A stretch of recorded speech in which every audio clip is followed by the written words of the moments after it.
Alors dans cette vidéo, nous allons parler de la troisième loi de Kepler. On avait vu dans une précédente vidéo la démonstration de la troisième loi de Kepler et on avait trouvé que t carré sur rt plus h au cube était égal à 4pi carré sur gmt, avec le t qui est la période de révolution du satellite autour de la Terre, puisque ici on nous parlait d'un satellite qui tourne autour de la Terre. Donc t c'est la période de révolution de ce satellite. RT le rayon de la Terre, le h l'altitude du satellite, donc entre la surface de la Terre et le satellite, le grand G la constante de gravitation universelle et mt la masse de la Terre. La cinquième question de l'exercice, c'était qu'on avait un autre satellite qui tourne également autour de la Terre, mais cette fois-ci à une latitude h', et on nous demandait de calculer la période t', en tout cas d'exprimer la période t'. Alors, pour ce faire, en fait, on va avoir deux méthodes différentes. On va voir les deux méthodes avec les avantages et les inconvénients. En fait, tout dépend des données qui sont données dans l'énoncé. On verra qu'on arrive à une expression de t' qui est différente suivant les méthodes.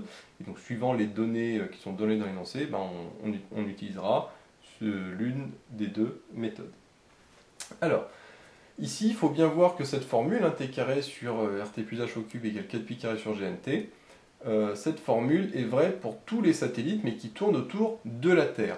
Pourquoi? Parce que là, on indique t carré sur r cube égale constante. Alors cette constante qui vaut 4pi carré sur gmt, on voit que cette constante dépend de la masse de la Terre.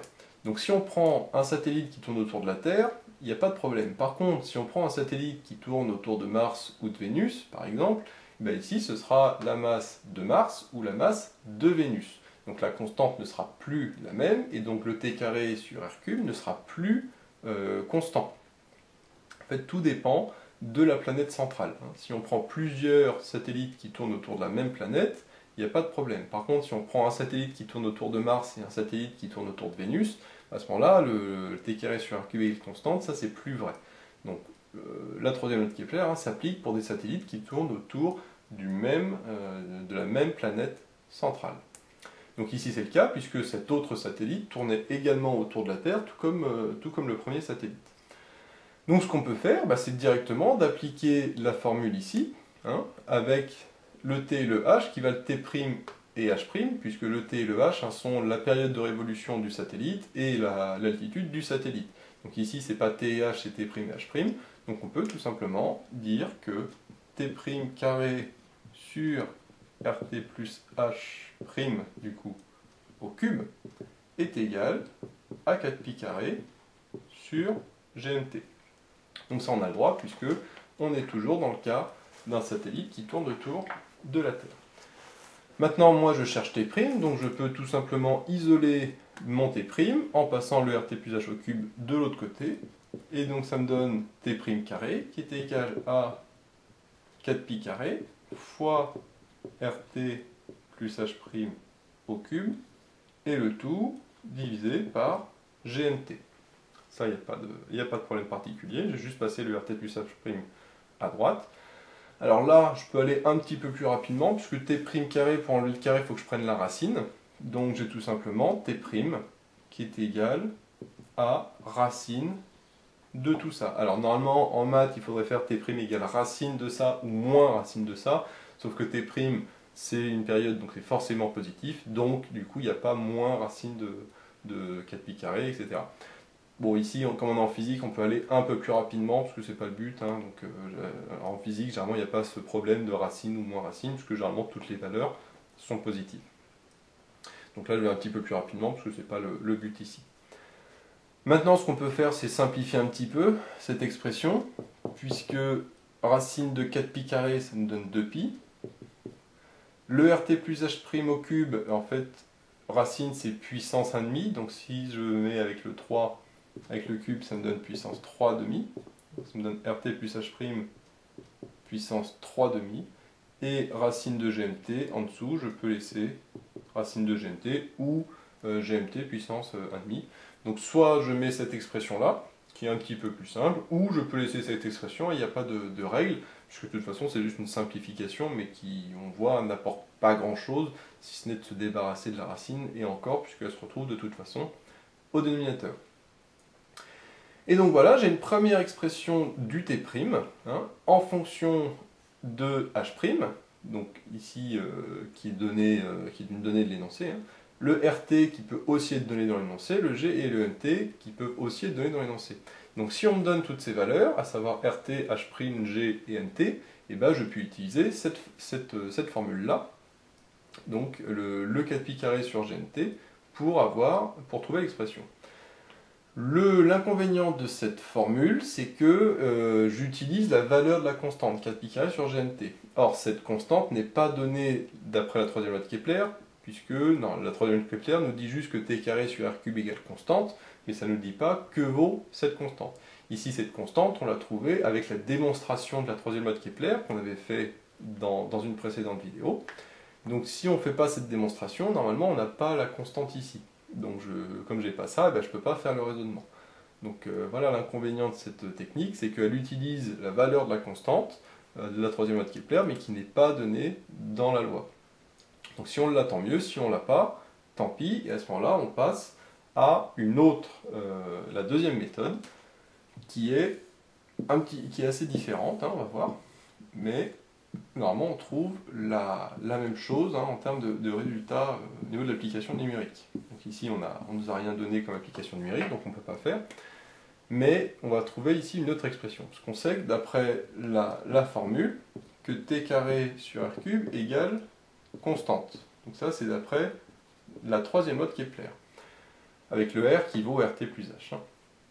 Mais du coup, si t carré sur r cube égale constante, c'est aussi égal à t prime carré sur r prime cube, puisque c'est constant, et cette constante s'applique également au deuxième satellite, puisque le deuxième satellite tourne aussi autour de la Terre. C'est là que c'est important. Si le deuxième satellite ne tournait pas autour de la Terre, mais autour d'une autre planète, à ce moment-là, ce ne serait pas la même constante, comme on a vu, puisque le mt ne serait pas le même, et comme ce n'est pas la même constante, on ne pourrait pas dire que c'est égal. Mais ici, c'est égal, puisque les deux satellites tournent autour de la même planète, à savoir la Terre. Donc finalement, j'ai t carré sur r cube, donc qui est égal à rt plus h au cube, qui est égal à t prime carré sur r prime au cube, r prime, on a vu que c'est rt plus h prime, le tout au cube. Donc voilà, là j'ai utilisé en fait le fait que t carré sur r cube est égal constante, et donc c'est égal aussi au t prime sur r prime au cube. Et donc j'ai une deuxième expression avec le t prime. Et donc maintenant, même principe, j'ai isolé mon t prime. Donc t prime, pour l'isoler, je passe le rt plus h prime au cube de l'autre côté. Donc le t prime carré, il est égal à, alors je vais l'écrire de cette manière-là, le t carré il reste ici, et là j'ai une fraction avec au numérateur le rt plus h prime au cube, et au dénominateur le rt plus h au cube. Voilà. Donc maintenant, pour annuler le carré, je vais tout simplement prendre la racine. Donc là, je vais écrire l'expression ici. Donc ça me donne t' finalement, je vais le mettre à gauche, ça va être plus simple. Si je prends la racine, alors la racine de t carré, alors même principe que tout à l'heure, je ne fais pas d'histoire de racine de machin ou moins racine de machin, parce que de toute façon on sait que ça va être forcément la version positive.